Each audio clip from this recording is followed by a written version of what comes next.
Welcome to R. Mishra classes again.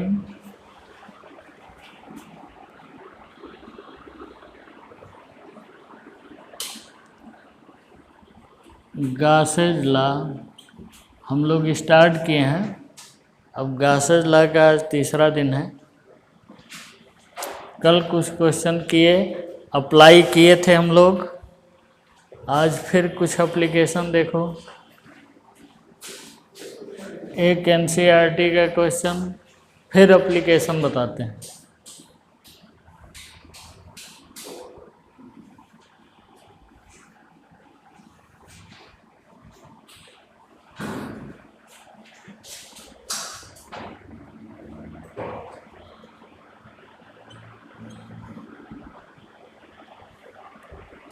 A charge Q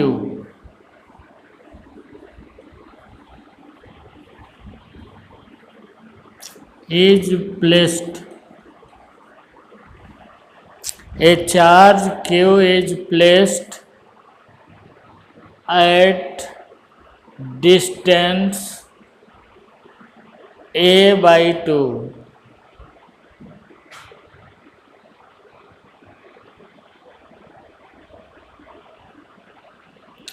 from a square, center of square, center of a square of side length A. Find the flux coming out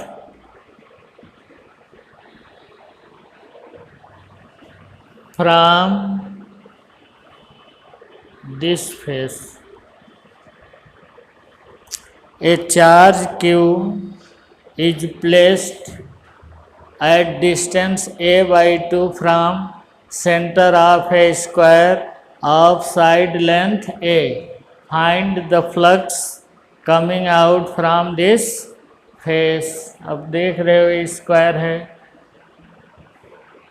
square से एक इसको symmetry में ले आना है। बस इतने ध्यान देना है। अगर सिमेट्री में आ गया तो तुम्हारा प्रॉब्लम हो गया।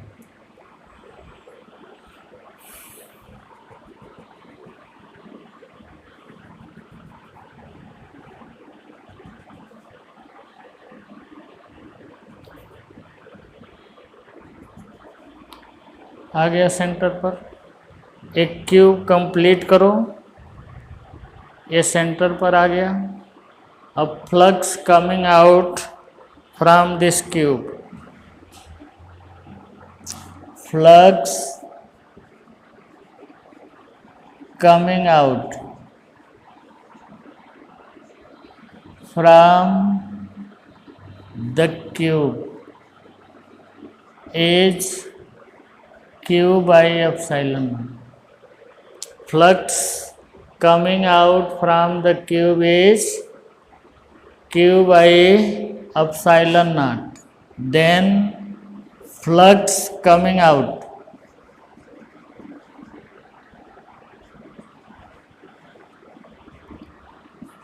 from one face of the cube. ये एक स्क्वायर एक फेस है, 1 क्यूब बाई 6 एप्सिलॉन नॉट। कल कर भी चुके हो इस तरह का क्वेश्चन, लेकिन कल क्यूब के सेंटर पर रखा गया था, आज एक स्क्वायर बना के रख दिया। तो किया क्या गया, इसमें एक सिमेट्रिकल पोजीशन में क्यूब को ले आए। इसके लिए एक क्यूब कंप्लीट कर लिए। अब क्यूब से सेंटर पर आ गया, क्यूब से cube by epsilon not flux जाएगा।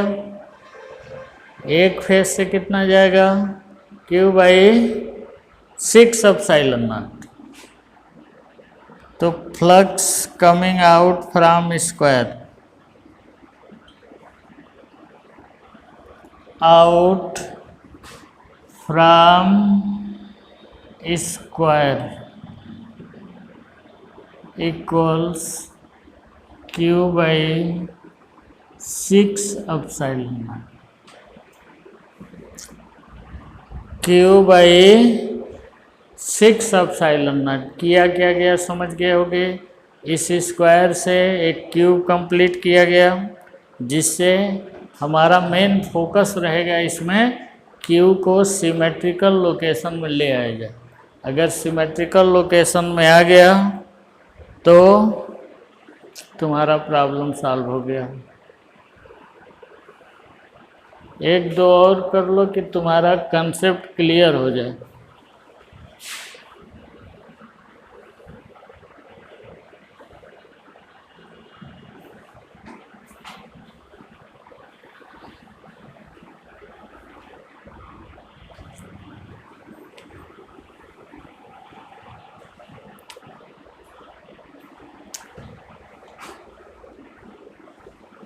A charge q is placed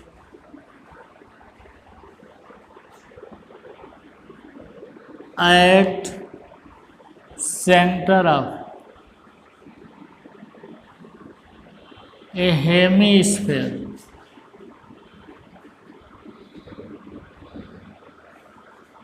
of radius a. A charge q is placed at center of a hemisphere of radius a. Find the flux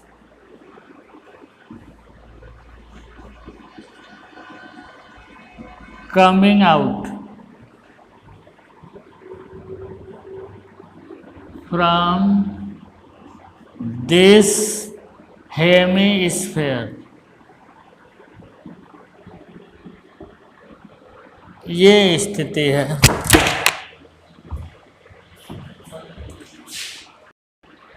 A charge Q is placed at centre of A hemisphere of radius A.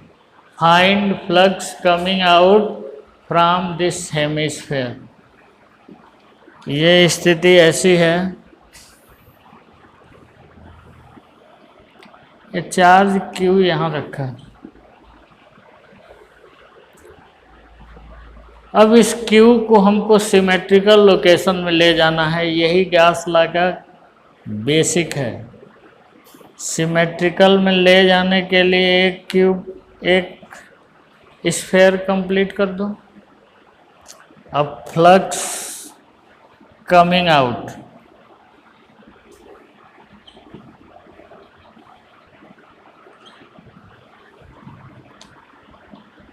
from flux coming out from whole sphere,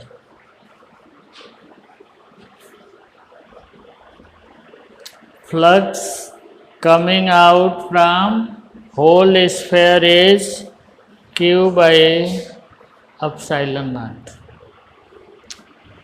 तो flux coming out from hemisphere, hemisphere sphere का कितना part होता है 1/2, तो q/2 epsilon. तो इसमें basic concept आप समझ गए होंगे। जो भी चार्ज q है उसको सेंटर पर ले आइए, मतलब सिमेट्रिकल लोकेशन में ले आइए। फिर flux coming out from symmetrical figure is q/epsilon0। Then flux coming out from half sphere, one face of cube et cetera, उसका पार्ट कर दो।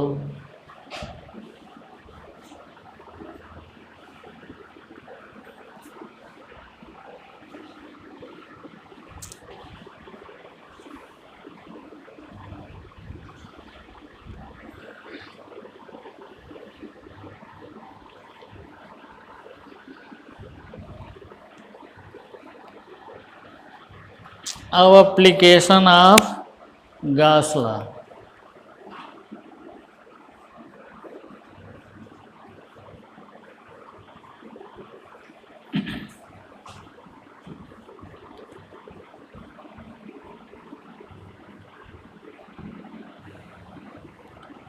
Application of Gauss law. पहला,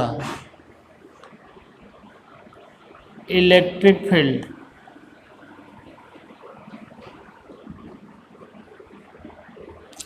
at distance r from a infinite line charge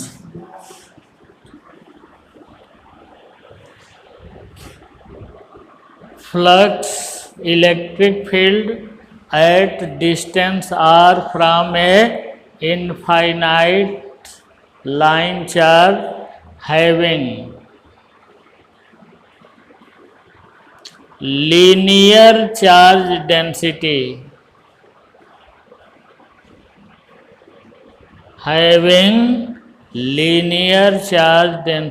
lambda.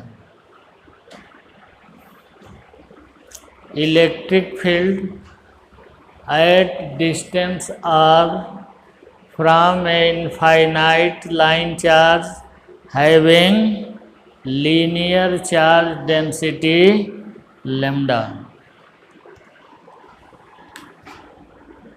ये infinite line charge है।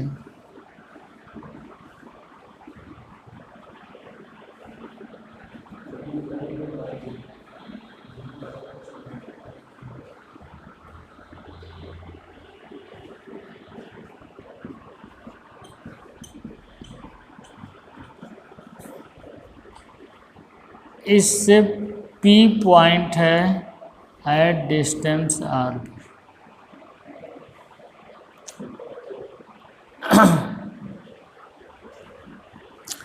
P point is at distance R from the line charge.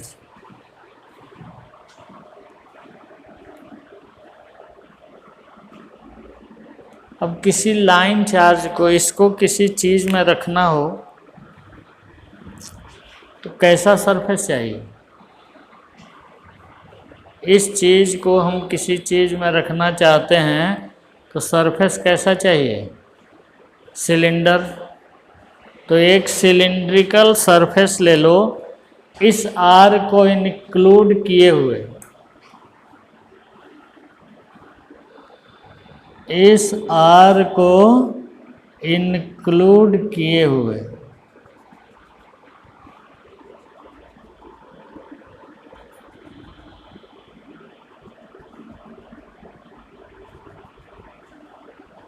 Length scale मान लो।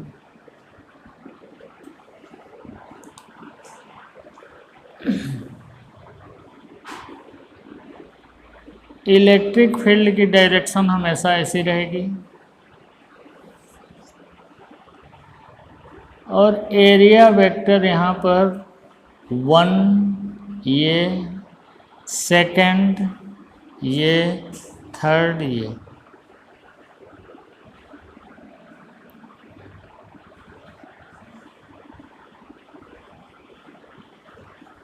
Gauss law में दो ही side होते हैं, एक electric field side, flux side, और दूसरा होता है, पहला फ्लक्स साइड निकालो। Let a cylinder of radius R, मतलब P को हमेशा इंक्लूड किया जाता है, radius R and length L। Let a cylindrical surface of radius R and length L। अब फाई E चाहिए, पहला हमको फाई E फाइंड करना है।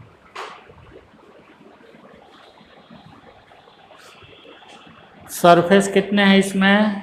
एक flat surface, second curve surface, third फिर फ्लैट सरफेस।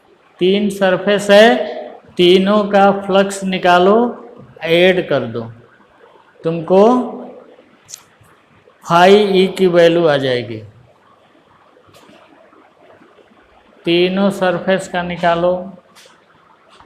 यहाँ तक तो हो गया होगा। Let a cylinder of radius R and length L, there are 3 surfaces.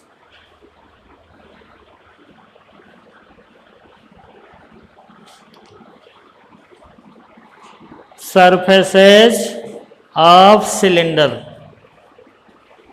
There are 3 surfaces of cylinder,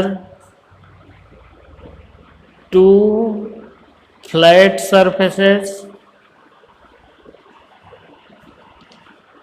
and 1 curved surface.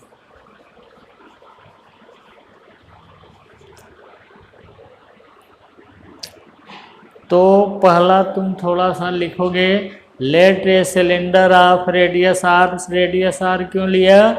P point हमको इंक्लूड करना है, और लेंथ अपनी मर्जी से एल ले लो। अब फाई ई फाइंड करना है।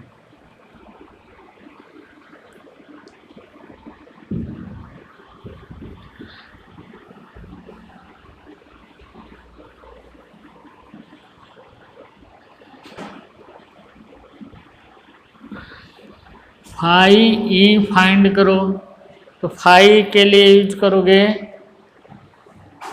Left hand side Gauss law का। फाई इक्वल्स यूज करो E D S cos theta. तो फाई ई 1 निकाल रहे हैं हम, फेस 1। अब यहाँ हम ये नहीं देंगे क्योंकि ओपन सरफेस कंसीडर कर रहे हैं। E D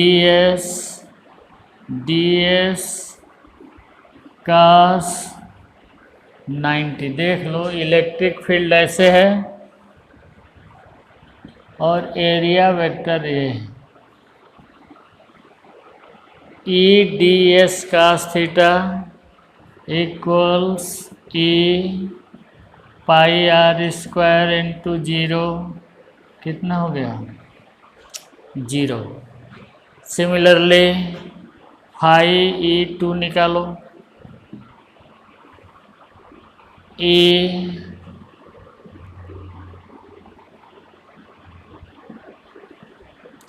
D S cos 0। देखो इलेक्ट्रिक फील्ड और एरिया वेक्टर दोनों की डायरेक्शन एक ही है, चाहे इधर से देखो चाहे इधर से देखो। देख लो इलेक्ट्रिक फील्ड और S2 में कितना है angle? 0 degree. E D S cos 0 equals E S2 equals E S2 की value 2 pi R L. Similarly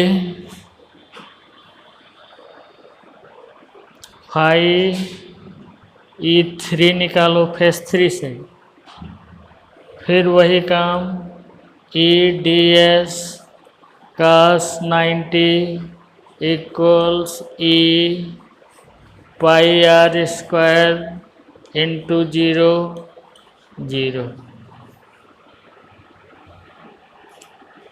अब फाई ई हमको निकालना है 1 2 3। फाई ई इक्वल्स ये पूरा कंप्लीट सरफेस का ई डॉट डी एस या E D S cos theta surface equals 1 +2 +3, ये 1 हो गया surface, this is 2, this is 3, 1 +2 +3 equals कितना आ गया 0 +2 pi E into 2 pi R L +0 कितना गया E into 2 pi R L. तो ऐसे सरफेसेज का निकालने के लिए एक एक फेस का निकाल लेते हैं, फिर फाइनली ये सभी को ऐड कर देते हैं। तो ऐड करने के बाद हमको phi close surface E dot D S आ जाता है। Phi E1 E D S का 90 फर्स्ट सरफेस का E into pi R square into 0 का 90 0, phi E2 E D S का 0 E S two E into 2 pi R L, phi 3 E D S का 90 फिर 0, फिर flux through close cylinder, flux through close cylinder निकालोगे 1 +2 +3 0 plus E into 2 pi R L plus 0 E into 2 pi R L. तो first side तुम्हारा हो गया phi E आ गया, phi E आ गया। अब गॉस लॉ में सेकंड है charge enclosed, second charge enclosed,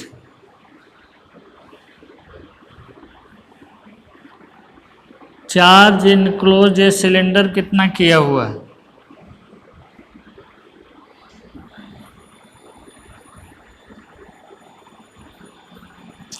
charge enclosed by the cylinder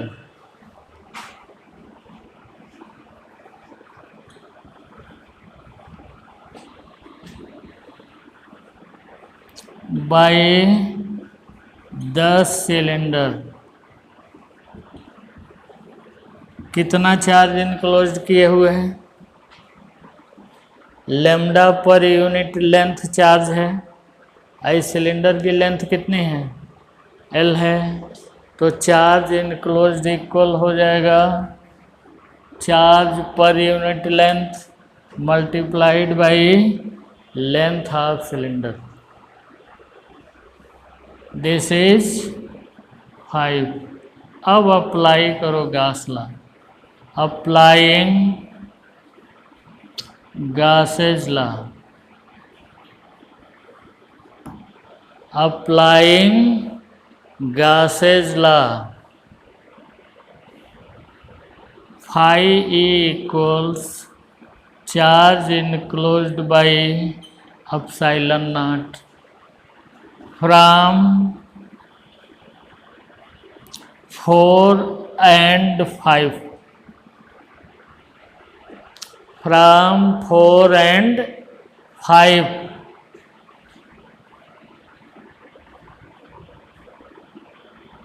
E into 2 pi RL equals lambda L by epsilon naught। L cancel, E equals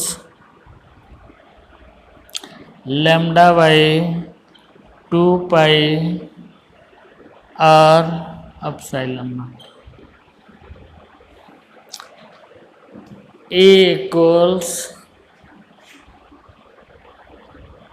ये हो गया electric field. क्या क्या step use किया हमने, पहला किया फाई निकाला left hand side of Gauss law, second charge enclose निकाला, तो दोनों को इक्वेट कर दिया, phi equals charge enclosed by epsilon naught from 4 and 5 E into 2 pi RL equals lambda L by epsilon naught हो गया।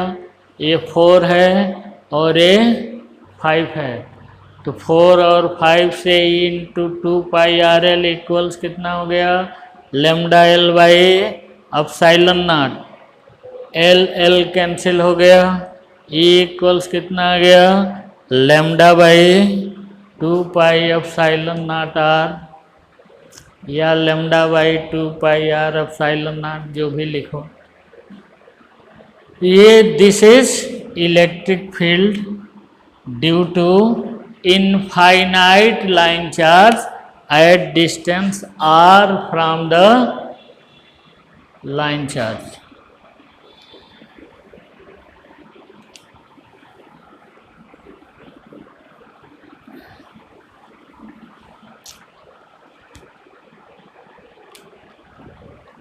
Graphical representation of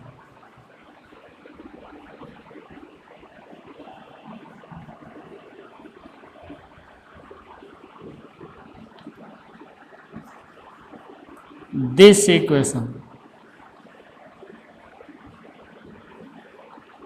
E equals lambda by 2π epsilon naught r, E equals lambda by 2π epsilon naught r का अगर graphical representation करें, ये E है, ये R है।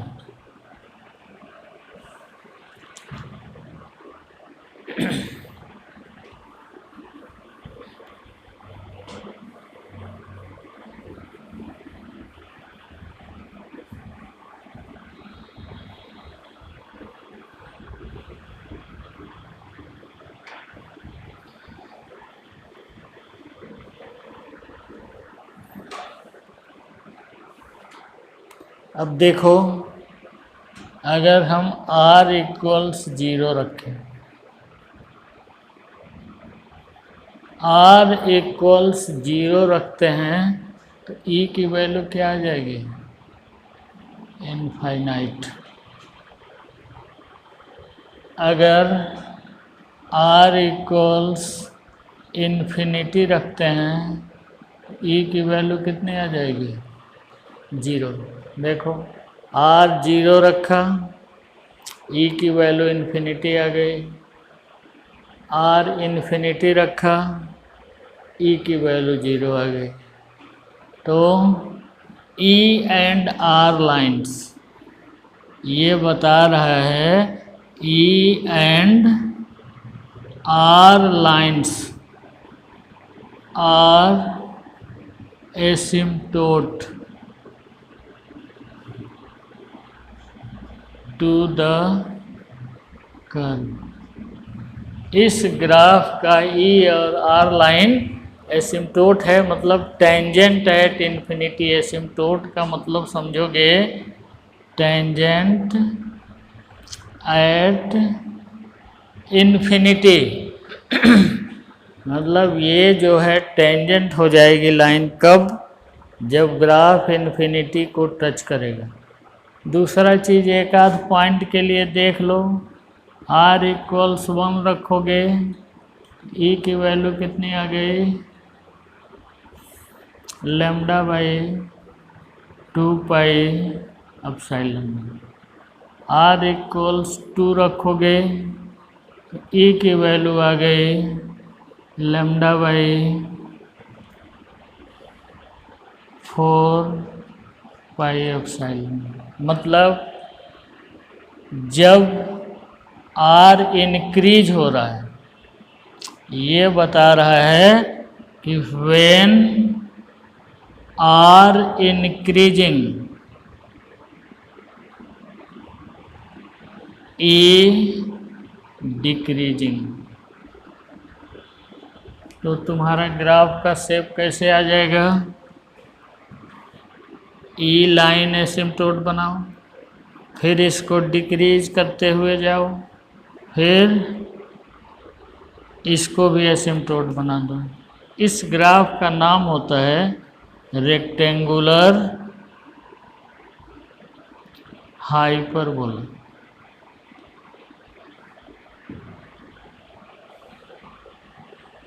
E R graph draw करने के लिए हमने क्या यूज किया, एक लिया आर इक्वल्स 0, ये जरूर लोगे, ओरिजिन जरूर ली जाती है।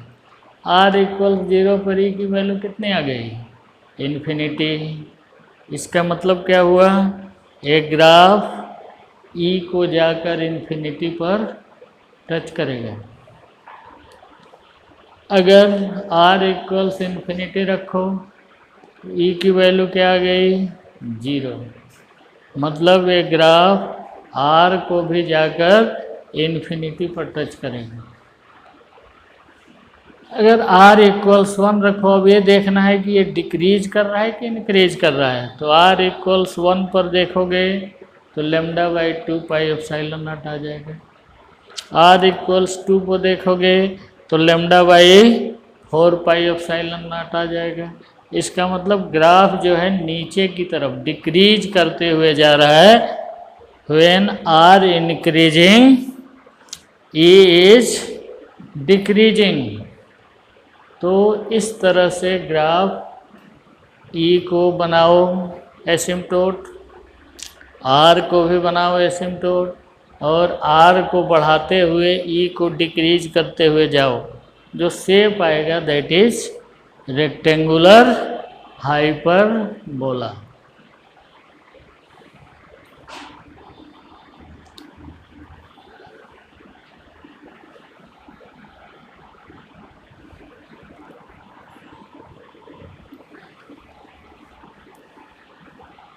Second, electric field due to infinite charge sheet.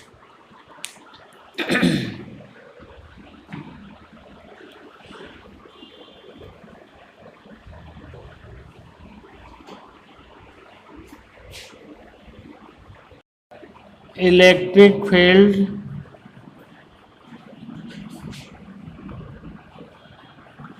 due to